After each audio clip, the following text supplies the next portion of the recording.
All right, well, let's call the meeting to order. Ann, if you call roll, please. Klein, Here. Bilski, Here. Comment, Yes. Vincent, Here. Harry, Here. Silver, Here. Huber. I am here. I'll make a motion to approve the treasurer's report fiscal year 2020 through April. Second. Thank you. Dana, if you would please.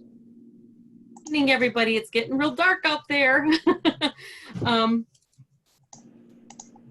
We have the cash account summary for April 30th, which shows a cash balance of just over $9,079,000 from our bank accounts. And our summary of the monthly and year-to-date activity through April is showing total revenues for April of almost $652,000 and April expenses of $633,000. Nothing out of the ordinary except for our revenues down, which we'll talk about in a moment, but nothing, no big, huge payments or anything like that for the month of April. You have the revenue and expenditure report for April for the general fund. We're at a third of the way through the year. Our total revenues are at 31.22%, and we're down about $60,000 compared to last year. And income tax is down about 90,000. Local, the intergovernmental's down almost 50,000, which is lodging and admissions tax, and those are due to the COVID. Yeah, but don't forget to talk about the timing of the income taxes. I will. That's going to be under the tax administrator report. And miscellaneous income, we did get a refund from Bureau Workers Comp, which was not anticipated for this year, but in light of everything, they gave a distribution to all the municipalities. On the expenditure side, I highlighted the areas. Most of them were timing areas, timing differences where we paid for the entire year. In most cases, or just the timing of when a payment was made that's not equally 1/3 of the year for the payments. And our total expenditures are at just under 27% of the year, so that part is looking pretty good. So that's all I have, unless you have any other questions. Anybody have any questions or comments? All right, if you would call roll then, please. Klein, Yes. Bilski, Yes. Comment, Yes. Vincent, Yes. Harry, Yes. Silver, Yes. Huber. Yes. And I'll make a motion to approve the tax administrator's report for May 2020. Is there a second? Second. Everybody Thank said. you. Scott, I think. I don't know. You Scott. got it? All right, Dana. Okay, you have the tax administrator's report through May, and our total collections for May was $522,000. Compared to May of last year, we had $706,000. So we're about $183,000 less for May comparatively. Most of that is due to timing differences because of April 15th deadlines being extended through July 15th. And there are some business reductions, but there was a lot of individual reductions from May last year to May this year. Comparatively, year to date, we're about 17,000 over than where we were for year to date from compared to last year.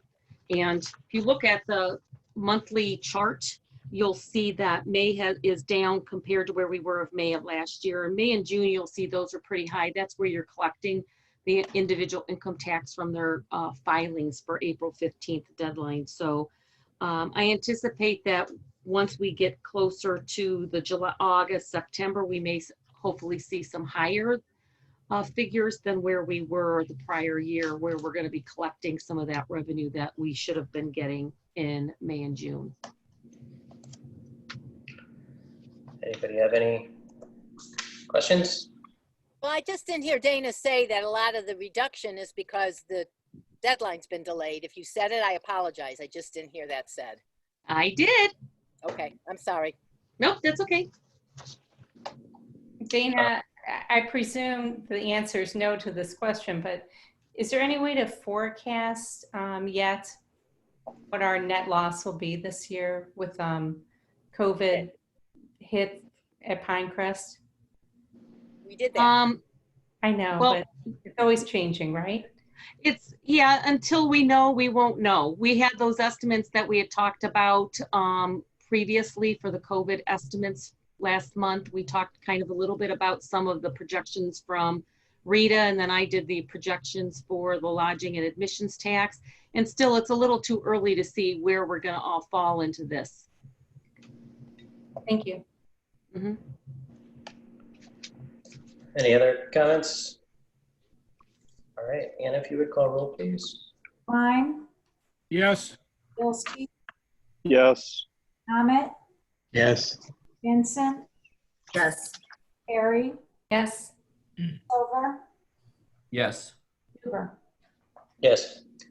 I'll make a motion to declare 7 mobile data terminals and documentation as surplus to be disposed of at the mayor's discretion. Is there a second? I'll second it. Thank you. Mayor, do you want to comment on this or?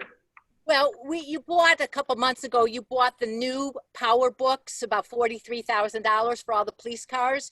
These are the old ones that we'll be disposing of now that we have the updated ones that is compliant with leads and the police requirements. Anybody have That's any? whichever ones we can put to use. These are the docking stations. How old are these that are being disposed of? 7 years, I'm gonna guess, Costura. I see Chris is here. I think they're about 7 years, and then one of them was about 3 years newer because it was bought at a different time. Would these be useful as a donation to some of the inner city schools that kids need computers? Well, we can look in all ways to dispose of them. I don't know what the capabilities are, but certainly better than having nothing. Well, our responsibility is to get money for them if we can, and if not, we'll put them to some good use like that. Nick has assured me that we'll get something for them. And was I right about the number of years, Chris? About 7? Yes. All right. Any other questions? Okay. Anna? Wait, can I Oh, sure. just interject one more thing on this subject, Brandon? Yeah. It seems to me that, I don't know what the value of these things are as a return for the village, but it seems to me that the strategic value of donating them to a community would be far greater and would speak great things about our community if we can do it. Donate them to another. No, Is that donate what them you're to a saying? school. Donate them to the. Well, let to the us school. see, and we'll use what we think is the best. I mean, I don't know what we're going to get for them, but let us weigh all the different options and report back to you. That'd be fine. Other comments? Sometimes when we sell things to other communities, they do benefit because they get something they couldn't afford, and it's, I mean, sometimes we've sold our old police cars and things like that. We'll evaluate what the best thing is to do, Judd.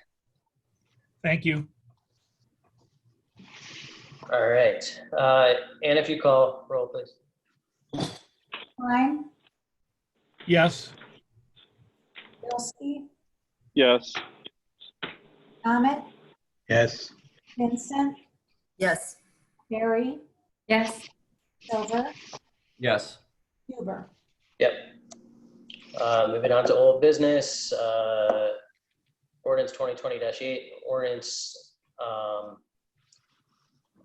I guess audience comments, any audience comments? Okay.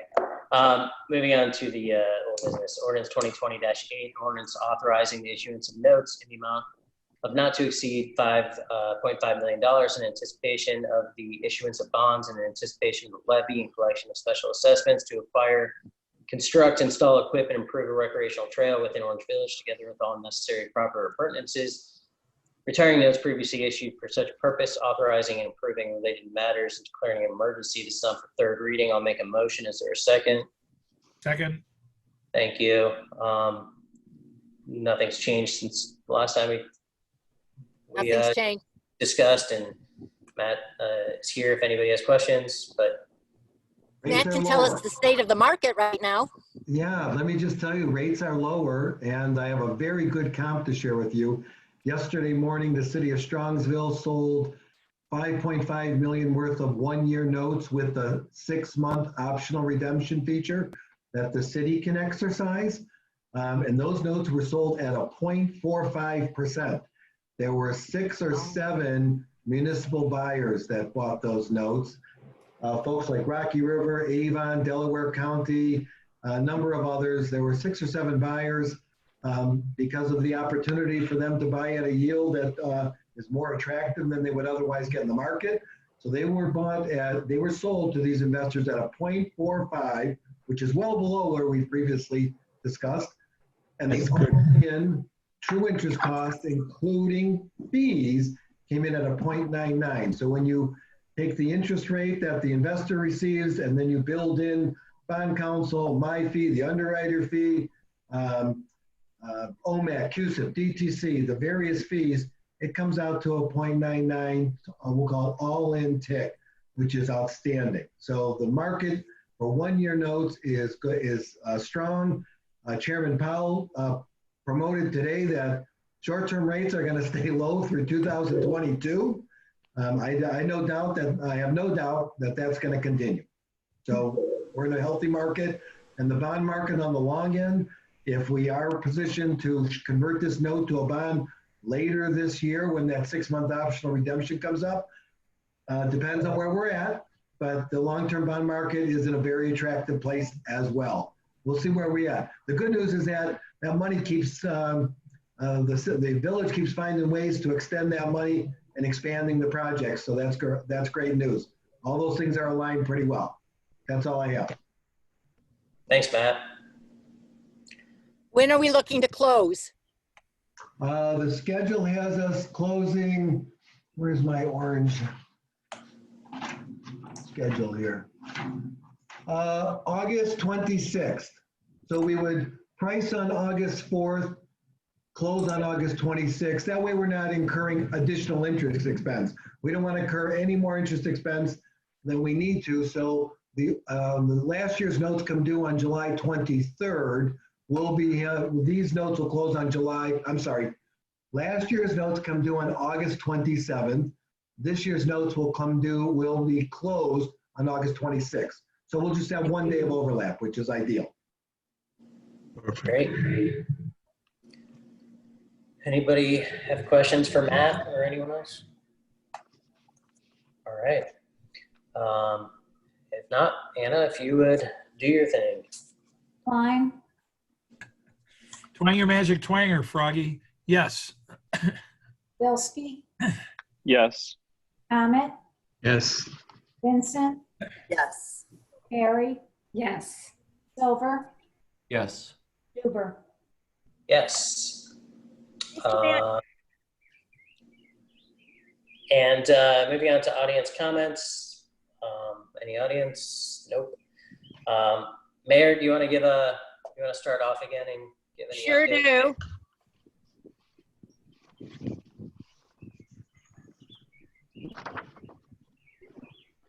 As soon as I find it.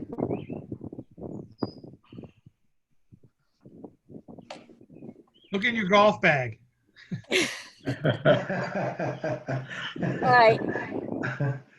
Most of what I'm going to say is pretty mundane, and if you get our e-news and if you get our calls, you've heard some of this, but let me officially go on record and tell everybody that Governor DeWine has announced an opening date of June 10th for many entertainment venues, and the category includes playgrounds. However, to this point, we have found that the guidelines for opening playgrounds are very ambiguous. They're not very clear to us. And what we do get out of the guidelines is very unrealistic for us to meet the standards that have been set, such as cleaning high-touch items after each and every use, staggering the number of guests, limiting the number of guests, and ensuring 6 feet distance between each guest. We've taken the position right now that the Orange Village Playground will remain closed until we can figure out how to open it safely and in compliance with the state guidelines. Obviously, the health and welfare of our residents and employees remain our top priority. We've gotten a lot of inquiries about it. Certainly people are interested in getting the playground open. Anna put out an email today to take a survey about other communities. I think of the 6 or 7 answers she's gotten so far, only one has even opened their playground. Everyone's struggling with how to do this. As you can see, I'm not there. When I get back next week, we are going to look at all the requirements and see whether we can or can't. The additional problem is that we got money from NatureWorks. And when you take money from NatureWorks, you cannot restrict your park to just residents. And our park is very popular. It draws preschools and camps and tons of people. And we don't know yet how we're going to manage this. We're going to try to figure out a way, but for those of you who get people asking you, we cannot meet the guidance required. We don't have staff that stays at the playground. Maybe there's a college student or somebody. We just haven't gotten into all the choices yet. So bear with us. We'd like it to open, but not before we can figure out how to do it safely. Mayor, Yeah. can I interject something this morning? I was listening to something on NPR, and they were saying something to the effect that Akron was opening up its playgrounds. And in doing so, they were not going to clean the equipment after every use. Yeah. And the people have to go in at kind of their own risk. Okay, I'm not sure we're going to do that yet, but I've seen that. The ones that have opened have all said at your own risk. Let us play with it for another week and we'll come up with some kind of better strategy. Also, that's the way we started off this before this whole thing started. Remember, we had that electronic sign up that said, we are not cleaning it in between. If you decide to use it, it's on your own risk. So we're sort of there. And when you get back, I have a couple ideas. Actually, you alluded to one of them. We have a lot of high school, college kids in the area that lost jobs as a result of everything closing down and no camps and everything, that might be very interested in a job of just cleaning and watching and things like that. Okay, I hate for the world to pause because I'm not physically there, because usually that doesn't hold up anything, but let us gather our data. Let us, I mean, Anna even called the Board of Health today and they sort of laughed about how unclear the guidelines were. So let us absorb all the information we're requesting right now, and we'll process it and see what we can come up with next week. Bob, do you have anything to add to that? He's on mute. No, I think some things to think about. I mean, we certainly have to look at hours, because right now our park is open from dawn to dusk, and that's around 14 to 15 hours, 7 days a week. You're asking for a lot of people, a lot of work, a lot of hours, a lot of money as well too. So, I mean, if I was encouraged, I'd be play at your own risk. It's not sanitized, and go from there. It's just impossible. And there's way other things that take priority than having my staff watch the playground, such as road repairs and electrical into the park and stuff like that. So We will talk about this in great depth over the next week or so and see what options we have. Okay, everyone? I agree with that. Okay. We have canceled our community activities through the end of June. By the way, for those who aren't paying attention, COVID rates are spiking up, not in Ohio, but in many of the other states. So I'm in no rush, but we have canceled through the end of June the Party in the Park and the community-wide garage sale. However, the service department is doing all their things, including branch chipping. Branch chipping will take place on June 15th. Your branches must be out before 7 a.m. As you've seen, the trail construction has moved to Brainerd Road between Harvard and Waterford, and when that's done, they will move to Miles Road, where they'll be working for the rest of the summer. I've had a few people ask me what happened to the kids in a circle playing Ring Around the Rosie in front of Village Hall. That was removed intentionally by us. I don't know if Bob placed it somewhere else visible, which I had asked him before I left. Is it in the back somewhere where you can see it? No, he hid it away. Okay, that landscape bed was invaded with invasive species, and Bob could not get rid of it, so we are taking it all out and redoing it, and it will be back as soon as he can get to it. Ooh, can I make a suggestion about the statue? I always felt it needed to be a tiny bit higher. It felt like those kids were too small or miniaturized somehow. So if you are thinking about redoing it, my suggestion is to pop it up another foot if you can easily. I'm gonna feed them at lunch with us and make them grow. Yeah, you're gonna get fat. Honey, I Shrunk the Kids. Yeah. Pinecrest donated 15 pots of plants for us. Apparently they over-ordered, so we will have even more beauty this summer. Asphalt bids will be advertised next week. So next month we'll be coming back to you for acceptance of the asphalt program, and the concrete program opening is June 18th next week. So we'll be back. What's the first week of July? What day is the 4th of July? Are we having a meeting the first week of July? Well, the first is a Wednesday. So we will be meeting then. Okay, so we'll have those then. Paper shredding event is on. The last two were canceled. This one will go on Friday, June 19th from 9 till noon. Their COVID compliance protocols are that people put their boxes and bags in their trunk. Do not touch them. When you get to the shredding truck, somebody will take them out for you. We still have 3-ply masks available for our residents. They're welcome to come by and pick them up. And again, I implore all of you and anyone listening, if you're not signed up for our phone calls or our e-news, please go to Orangeville's website and sign up so we can keep you informed and up to date with what's going on. I think that's everything. I've been going. May I just ask about the masks? I'm just curious how many people have taken advantage. Have a lot of people taken advantage of those or not a lot? Anna, do you know from Christine? Your mic. Yeah. A little, about maybe 200. 200 masks or 200 people? 200 people. So like 400 masks, but we bought a lot. We bought 1,500. Come and get them. That's all right. You know, maybe we have to pass them out at the playground. Are those the disposable or are they a cloth mask? No. They're the surgical 3-ply. Okay. That's all I have. That's all I have to report, or that I can think of, unless anyone has any questions on anything. Oh, thanks, Mayor. Okay, thanks. And move on to comments by council members. Mrs. Perry. I have no comments tonight.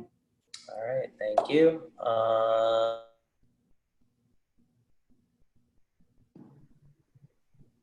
Oops.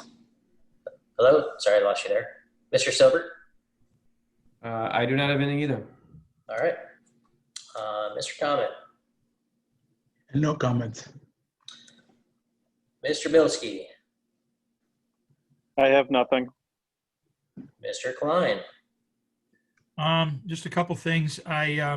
Following what I talked about at the last council meeting, I put together an abstract that I've shared with Juanita Brent in developing a community outreach program. I have not heard back from her on it as of yet. I sent a copy of it to the mayor to also look at. One of the things, however, that I think we can do as a council that may make some sense is we have a certain ethos in our community. There's a certain caring and that we have as a community. And one of the things that I thought might be appropriate for us to consider doing is creating a community-wide statement of ethical and moral commitment to support and reproduce fair and equitable community policies to eliminate social injustice. I think that's something that we can do and subscribe to. It says something about who we are and what we're committed to as a community. And it may be just nothing more than a statement that we all sign on to as members of council and members of the leadership of our community, that this is how we want to see Orange Village act in the bigger picture of things. So for one, I'm willing to work with others in helping to craft that language for that kind of a statement if anyone is interested in pursuing it. So that's my story. I'm sticking to it, and I'll take my answer off the air. All right. Any other comments, Mr. Klein? No, thanks. Okay. Does anybody have any discussion or anything in regards to that? Not for now. Okay. Moving on, Mrs. Vincent. And you know you can always count on me for comments. I have been getting hits this whole time, so I apologize if I go in and out.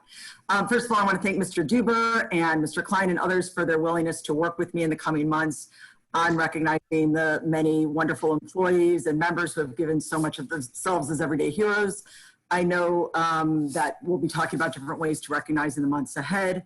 Hopefully Salute to Orange will actually happen and we can talk about that then, but I just want to thank you for your willingness to move forward with that. The school board met in person this past Monday. They maintained social distancing and they live streamed it, so no individuals were coming in unless one individual came in who had some directed questions. They offered the tenure to 14 teachers with about 70 years of teaching experience in Orange. Diploma distribution is going on all week this week with specific times and a limited number of family members who can come in and watch. And I think most of you have probably seen that the school superintendent issued a statement noting the school's opposition to racism and oppression in any form. And on that note, a student conversation forum will be held via Zoom on Thursday morning. Orange has been designated as a no place for hate school. And there is a no place for hate teacher and representatives from the Anti-Defamation League who will be talking with the students tomorrow via Zoom. Stacy, do you know they're having a protest? That is next on my list, absolutely next. I was just gonna say on that note, an anti-racism rally, it's being organized completely by students and recent graduates. That will take place on the Orange Schools campus in the high school bus loop tomorrow, Thursday at 4:30, from 4:30 to 6:30. It is scheduled as a peaceful protest and all are welcome. And last but certainly not least, as I stated last week, I believe it is time for action in addressing the atrocities created and caused by racism. I remain so proud of our Orange Village efforts, but I also know we all have a lot to learn and a long way to go in building understanding and trust. Opening that dialogue through a show of support and understanding is a key first step in showing solidarity with Black Americans, beginning right in our own community. And I plan to continue my ongoing discussions with residents to create such a form of understanding. I've also been involved with a group of more than 25 council members from 17 different communities throughout Northeast Ohio who have created an 8-point policy provision regarding racial justice and injustice. I'm guessing a lot of you have seen it already. I am signing on as an ally and I will be happy to send that letter to Anna to forward on to anybody who might be interested in seeing it, sharing it, and or signing on as well. Stacy, is this the one that the Jewish elected officials put out? I think they were debating what to do with that, but it's similar. It's changed a lot, but it's the same basic 8 points. And the Jewish Council decided, I think, as a whole. I think everyone in council should understand that there's one thing on there that I, as mayor and chief, have a little trouble with on that 8-point Obama plan. And the one point we have a problem with, and I think it's important for everyone to understand, is we have had dash cams for many years, but we have not chosen to go with body cameras yet. And the reason, and I invite Kastura to jump in if I don't say it right, but we're concerned about the use of body cameras in Orange Village because right now the policy is that all videos taken on body camera is a public record. And our chief does not want officers to use discretion whether the cameras will be on and off. If we were to use them, they must be on at all times. But if we respond to a case like a domestic violence or some kind of case where the people are running around in their house naked or something very inappropriate, we don't want those to be public records. So I see Kastura wants to jump in, but we have not resolved how body cameras is going to be used in Orange Village yet, and we've talked about it for years. Kastura? Yes, Mayor, we've had discussions about this for years, and there's positives and negatives on the body cameras. And the important part with the body cameras is to be consistent, no matter what your rules are with the cameras. I think there's a lot of chance for invasion of privacy. There are times where the body cameras are very, very helpful to show how somebody misbehaved and reason for arrest. There's also many, many instances out there. Keep in mind that camera is worn primarily on the chest or possibly on a piece of some eyeglasses, depending on the type that you get. It does not show everything that's going on there. And when we go into serious situations, particularly if we're going to have a weapon down at our side or something of that nature, and what we do is we blade ourselves because there's less target for them to hit. And so we're basically blading is like standing sideways. Well, when you're standing sideways, that camera is going to be showing it's not even going to be showing where you're approaching at that time. It shows to the right, or depending if you're right-handed or left-handed shooter. What it shows is only one section, and you could very easily be involved in any type of either physical fight or, unfortunately, a gunfight, and not even see anything that occurred. And then there's people will be coming back to why it wasn't on there and why you didn't have the camera in the right position. There's a lot of times where the camera can be very, very detrimental, and the invasion of privacy of it bothers me quite a bit. And the ability to give the officers the discretion to off and on just ruins everything about having the body camera, because the one time you don't have it on or the one time you do have it on is going to be that instant that's going to either be a large embarrassment to the person that was involved. And keep in mind, you don't even have to do anything wrong. You could have just heard a prowler and you were in the bathroom or something and there was no crime involved, but we're coming in with our body cams and we could catch people in compromised positions. And if Steve Byron has some way to keep that stuff out of public record, then that would be very, very helpful. But I don't believe that's the rule right now. I interrupted you, Stacy, and I'm sorry, but because you're not the first council person that told me about those 8 points, and I just need you to understand that it's not as clear cut for us. Yeah, I'd certainly like to continue the discussion of that further. I support what they're doing and I support the 8 points, and obviously it's up to each individual on what they want to do to sign on or not sign on. But I would love to continue the conversation to hear more and see if perhaps that's a point that could be clarified. Just so you know, there's a core group of council people that have created that. They've asked others to sign on as allies to it. So we're not part of the original 8 points. The 8 points were created by that core group. So is that NOPA or are you part of some other group? No, it's just an independent group. A lot of Lakewood Council people are in it. Some Woodmere. It really is across county. Like I said, 17 different communities are involved. Is it an organization? No, I think it's just people that have gotten together and said it's the right time to talk. Yeah, I can get you more on it. I can, the letter's still going around and they're still formulating exactly the specific wording and all that. I think they're pretty close. And I think they're looking to get a final letter by Friday to move forward with the support as an ally team. Well, feel free to talk about anything with Castor if you have further questions. I will. Please do, because I would hate for you to sign on to something that I'm against. You know what I'm saying, for you to be on one side of it and me to be on the other side of it. So if there's something that's going to be policy for the police department, we really should talk ahead of time. Yeah, I think it's their discussion points. I don't think they're official putting into law. I think they're ideas that we want to bring back to each of the communities and the people that are signing on supporting those things. So I would love to further the discussion with you, tomorrow or in the next 2 days for sure before it goes to print. That would be great. I do want to take one more step though, and this is actually along the lines of what Jed was doing, but maybe a step further. We've seen other towns recently, like Shaker Heights, most recently, and other communities, pass resolutions expressing the outrage they all share and calling for justice and action to abolish racism, not only in the communities, but across the country. And I know our jurisdiction is our local community, but obviously what we do positively, and hopefully we don't have the negative, but what we do positively, I think, has an impact and influence, hopefully, on communities nationwide. And I believe that it's time for our Orange Village Council to do the same that some of these other communities are doing.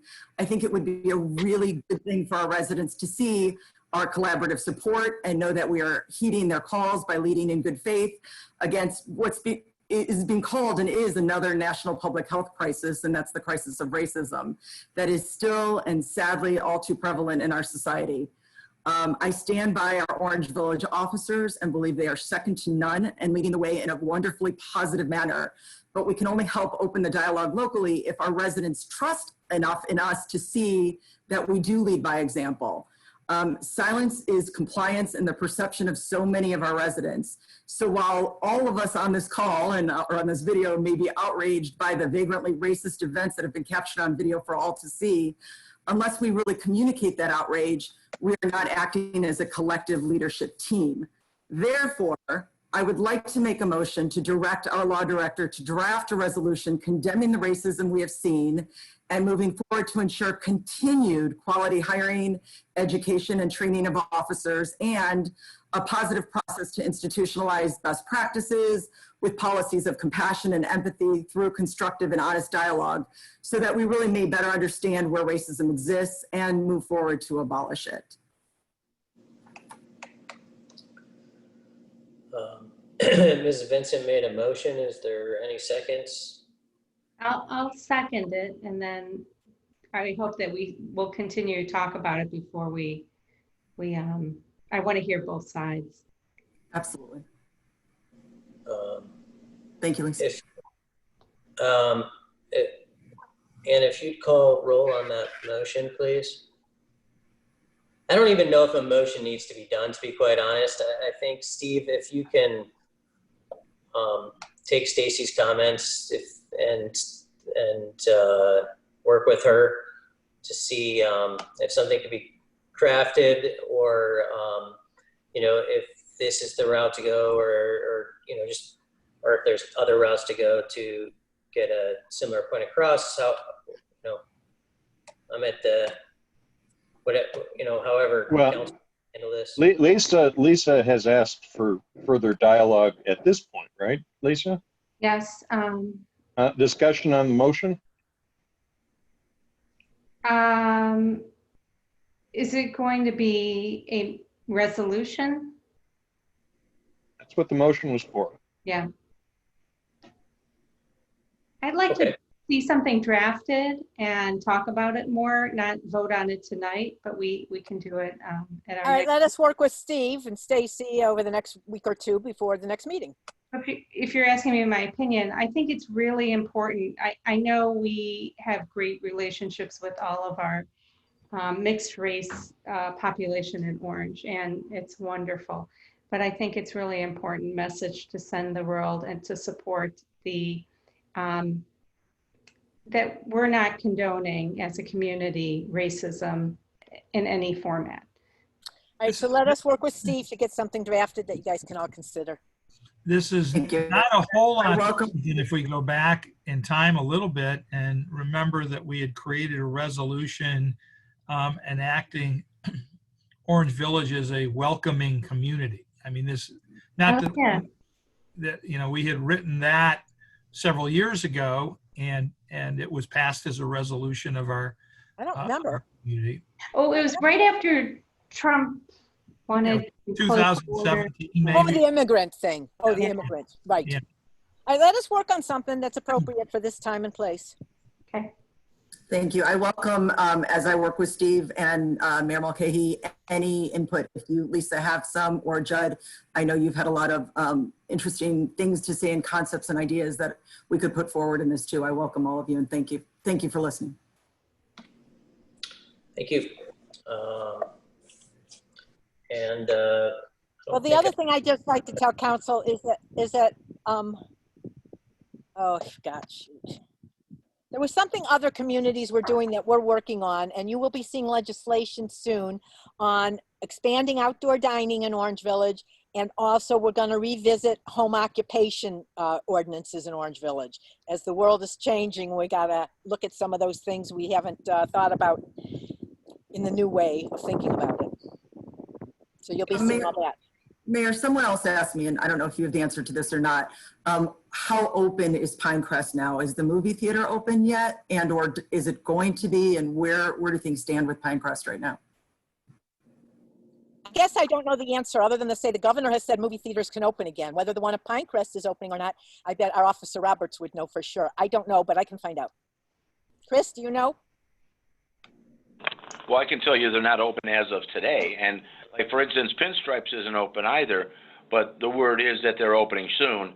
You know, a lot of the places are open, limited time. The restaurants appear to be pretty much doing their thing as is. And some of the bigger places, REI and West Elm, you get everything's by appointment. And if you buy something from REI, they bring it out to you out the front door. There's nobody going in to the store right now. So they all have different techniques of what they're doing. but the vast majority of Pinecrest is open. And also they are starting 4 Thursday nights in a row of a drive-in movie theater event. Thank you. So we're going to be looking at all these things again, anew. Great.